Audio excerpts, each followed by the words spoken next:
भावाच्या जिंकण्यातच बहिणीचं सुख असतं, कारण त्याच्या डोळ्यात तिला तिचं माहेर दिसतं. आशा नसते हो तिला भेटवस्तू किंवा साडीची, कारण किंमतच करता येत नाही नात्याच्या मायेच्या ओढीची.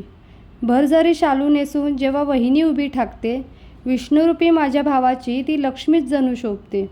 नेटाने केलेला संसार अभिमानाने बहरून येतो. घराचा कोपरान कोपरा आनंदाने भरून जातो. लहान मोठी भाचे कंपनी जेव्हा खेळत बागडत येतात, अलगदपणे आमचे बालपण डोळ्यासमोर ठेवून जातात. घरातील वडीलधारे जेव्हा पाठीशी उभे राहतात, कितीही मोठे असू दे संकट, मनात फक्त सकारात्मक विचारच येतात. अशीच माझ्या भावाची सारी स्वप्ने पुरे होऊ देत. त्याच्या यशाची गाथा सारी दुनियाही गाऊ देत. खडतर असली तरी घाबरू नकोस भविष्याच्या वाटेला. अनुभवाची शिदोरी ठेव नेहमी तुझ्या गाठीला. आभाळभर आनंद बघून डोळ्याच्या कडा ओल्या होतात. आजवर सोसलेले सगळे दुःख आसवांमध्ये वाहून नेतात.